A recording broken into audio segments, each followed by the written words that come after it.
believe it or not, this is not going to be a music lesson. Hello, fourth graders. The reason why I bring up this instrument is I know that a lot of you all are also talented musicians. Or not also, I don't think I'm particularly talented, but I like playing instruments. And anyways, part of playing an instrument, part of playing music is practicing, is very similar to what we're going to be doing today for writing. So in music, for those of you who sing, for those of you who play instruments, you'll often split up the music that you're doing, split up the song into different chunks. So maybe you'll practice the verses first, then you'll practice the chorus, and then after you get those chunks ready, you put the chunks together into one song and you practice it as one complete song, checking for a lot of things, checking to make sure your rhythm's right, checking to make sure you have the lyrics right, checking to make it as good as it can be, and practicing over and over. And this is what we're going to work on today for writing. So I'm going to pull up our writing slide, and you can see here our learning target for today is I can put my introduction, conclusion, and body paragraphs together and use a checklist to revise my essay. Okay, so step one is you're going to watch this video. Awesome, you're doing it. Step two is you're going to open up 3 documents in Google Classroom. So I know this is kind of a lot, so listen up. Open up 3 documents in Google Classroom. One is your conclusion document. Another is your introduction document. And the third is the outline and draft document. After you have those 3 documents open, you're going to copy and paste your introduction and conclusion into your outline and draft document. So basically, we're just taking our introduction and conclusion paragraphs that right now are in 2 different places and putting it together with our 3 body paragraphs. Okay, so let's do this together. So I go to Google Classroom, I go to my classwork, and I scroll down to the English writing section. I'm going to open up the conclusion document. So I'm going to click and open that. Once I have that open, I'm also going to open up my introduction paragraph document. And then the third document I need for today is the outline and draft document. Perfect. So you can see up here in my tabs that I have all 3 documents open, so it'll be easier for me to move from one to the other. Okay, so let's see. I'm going to scroll down in my outline and draft document where I have my 3 body paragraphs. So you can see here I have 3 body paragraphs. I'm going to copy and paste into here my introduction paragraph. So I had put this in here, the one that we did in the video, as an example. So I highlight the whole thing. As a reminder of how to do this, you click, then you move your finger. While one finger is clicking down on it, you move the other one to highlight the whole thing. Oops, and I missed a letter. So I'm going to make sure, click and highlight, and then you press either Control C, or you can go to Edit and Copy. So Edit, then Copy.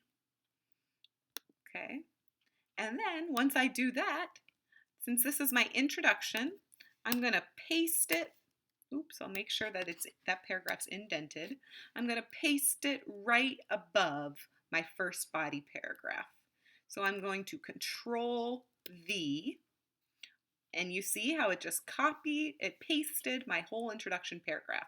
But another way to do that is you can also click Edit and then Paste. So if I do that, you'll see, oh, it pasted my introduction paragraph too. So there's 2 different ways to do that. Okay, so I'm going to go ahead now. I don't need my introduction paragraph document anymore. I'm going to click out of that so it's not confusing. And now I'm going to copy and paste my conclusion paragraph. And here I had left it as an example in this document. So I'm going to again click and let the other finger highlight all of this text, then press Control C or edit, copy, and go back to my outline and draft. And now I'm going to scroll down to the bottom, go to a new line, indent. Indent, you press the tab key, and I'm going to Control V, or the other way to do it is edit, paste. And there, see how I just pasted my conclusion twice. So I'm going to go ahead and delete one of those. We only need one. Perfect. So now I'm going to X out of my conclusion. Great. Awesome. We now have a complete essay. Look at this. We have our introduction. We have our three body paragraphs and our conclusion. Awesome. Our essay is coming together. We're putting together the chunks we worked on separately. But now let's go back to our slide and see what step 3 is. So after we have the conclusion and introduction together, step 3 is revise your essay using this checklist. Add anything that is missing or needs improvement. Okay, so let's click on this checklist. And this is the same checklist we used a few weeks ago, so this should look familiar to you all too. So first, overall, did I make a claim? I made a claim about a topic or a text and tried to support my reasons. I'm going to be checking in my essay to be sure that I have that. For my lead, I'm going to make sure that I have a hook. I'm going to make sure that I explain why the topic mattered, and I'm going to state my claim. And I'm going to see, did I start to do that? Not yet, or did I definitely do that? I'm going to look for transition words like for example, also, in addition. I'm going to make sure I have a conclusion, that I end my essay where I restate and reflect on my claim. Make sure my essay is organized, that I have it separated into different paragraphs. Make sure that I elaborate. Make sure I give reasons to support my opinion. Make sure that I give examples and information to support my reason. So those are the facts and evidence that you use to support each reason. That's your body paragraphs. And I'm going to work on craft. Did I pick very specific words that I think were the best, that I think would catch readers' attention, make them feel emotions, make them feel strongly?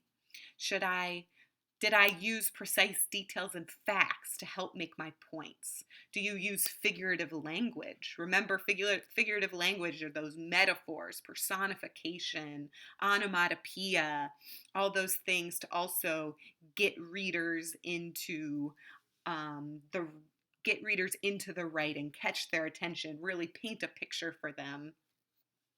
Did I include really important evidence, not like evidence that really supports my opinion? Do I have a convincing tone? So, and the next section is language conventions, so spelling and punctuation. We'll get to that editing stage later. For now, we're working on revising. We're looking at more of the content, so these first 2 pages of the checklist. Okay, so now that I remember what's in my checklist, I'm going to go back to my essay and reread it and just check to make sure that I'm including some of those things. Okay, here's my introduction. Do you like the delicious taste of chocolate milk in the morning? I know I do. It is my favorite part of waking up. All students deserve to have this great feeling in the morning. Some schools are trying to take it away from them, and this is not right. I think we should have chocolate milk in schools because it is healthy. More students like it, and students and families have the right to choose what they drink. One reason that we should have chocolate milk in schools is because it gives children their 3 daily servings of dairy. For example, if children drink 1 glass of milk in the morning and the evening, by drinking chocolate milk during the school day, they will get their last serving of milk needed. Additionally, the USDA says that all children should get 2 to 3 servings of dairy per day. Also, this is the amount of servings is recommended so that all people will get the calcium their body needs to have healthy bones. This is why we should have chocolate milk in schools, to make sure children get their 3 servings of dairy per day. Another reason I think we should have chocolate milk in schools is because it has the same nutrients as white milk, and children will be more likely to drink more of it. For example, chocolate milk has protein, calcium, and iron in it, which are all nutrients our body needs to stay healthy. So I'm going to pause here for a second and I'm just going to think back to my checklist. Do I include all the different things it was talking about? One thing I noticed while I was reading was I make this statement. I say that this amount of servings is recommended so that all people will get the calcium their body needs to have healthy bones. I give that statement, but I don't really say where I got that fact from. Like I don't I didn't find it in an article. Like I don't know if people will really trust that fact from me that calcium is good for their bones unless I say where I found that fact from. So I'm going to go back to one of these articles and see if I can find out something that can help prove this point. So it's not just me sharing my opinion, but maybe people will trust me more. So I'm going to go back and click on this Nutrition in Disguise article because I think it'll help me support my opinion and help me support that milk is really nutritious. So let's see. I'm going to kind of skim through. So I'm not reading everything word for word. I'm more so just looking to see if there's something that can really help show how milk is good for your body. So I'm looking through. Here it talks about sugar. That's not what I want. Here it talks about, okay, carbohydrates. Here it talks about calcium. Let's see. Right. So chocolate milk also helps kids get the 3 daily servings of dairy recommended by dietary guidelines for Americans. Sums up Miss Dobbins, handing bottles of chocolate milk to her young friends. We're next in line. Miss Dobbins, bring on nutrition in disguise. Well, here is a great quote that I could use. I'm going to add this to my essay just to show that this isn't something I made up by myself. This is something that the article has in it. So chocolate milk also helps kids get the 3 daily servings of dairy helps kids get their 3 daily servings of dairy recommended by dietary guidelines for Americans. So this is Miss Dobbins, and maybe I'm going to add who is Miss Dobbins so that I can really show that she's a trusted source. Oh, she is a nutritionist for the Dairy Association. Awesome. That shows she's someone who studies nutrition. She's someone who studies human bodies, and she works for the Dairy Association. So she must know what she's talking about. So I'm going to add this into my essay. So especially where I talk about, the USDA says that all children should get 2 to 3 servings of dairy per day. I'll say, also, this amount of servings is recommended so that all people will get the calcium their body needs to have healthy bones. Miss Dobbins, a nutritionist from the Dairy Association, discusses how 3 servings of dairy per day are important. What does it say exactly? I want to make sure that I'm really quoting this article. I'm not making it up myself. Let's see. She says, chocolate milk also helps kids get the 3 daily servings of day that's recommended for all Americans. Awesome. So I'll say, Ms. Dobbins, a nutritionist from the Dairy Association discusses how 3 servings of dairy per day are important for all Americans. So this is some more proof, but it still doesn't really support this part that calcium is good for healthy bones. So I'm going to go and search this and see if I can find in a reliable source calcium good for bones. Let's see if we can find like from an article where it really seems like they know what they're talking about. They're trusted scientists. Oh, let's see. Oh, this is an article. This is from Harvard. So I think that this could potentially be helpful. Oh, and this is Mayo Clinic. They're also scientists and doctor leaders. Let's take a look at this article and see what it says about calcium. Calcium is important for bone health. Let's see what it says. Calcium is important for optimal bone health throughout your life. Throughout your life. Although diet is the best way to get calcium, calcium supplements may be an option if your diet falls short. Awesome. This alone right here, calcium is important for optimal bone health throughout your life. So I can say that from the Mayo Clinic, which is a team of doctors who study the body, say that calcium is important for optimal bone health. I'm going to write that in. So I'll say doctors from the Mayo Clinic say that calcium is important for optimal bone health, period. Great. And make sure that I have that in quotes to show that is a direct quote from that article. And I'm going to put a transition word here because I know from my text, from my checklist, that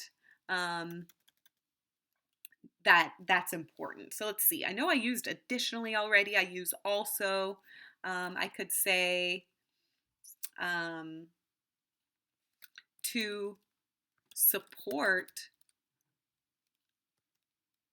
this evidence, doctors from the Mayo Clinic. So see that to support this evidence is a little transition phase that just helps put it together and helps for the reader, helps it make sense what information I'm sharing. It just makes it easier for the reader, which is what we want to do because we want the reader to then believe us.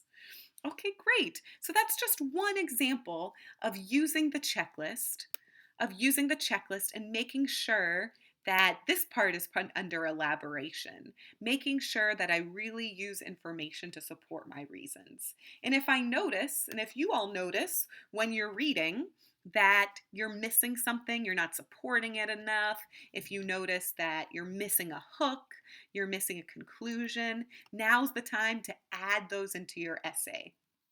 Okay, so what you should do now, thumbs up if you know, what you should do now is you're going to open up those 3 documents, introduction, conclusion, and outline. You're going to copy and paste your introduction and your conclusion into your outline. And then you're going to use your checklist. Read through that checklist and reread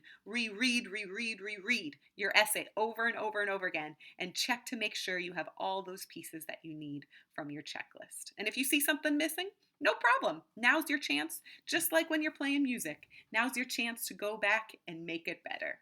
Okay? I'm excited to see your wonderful essays. Keep up the good work, 4th graders.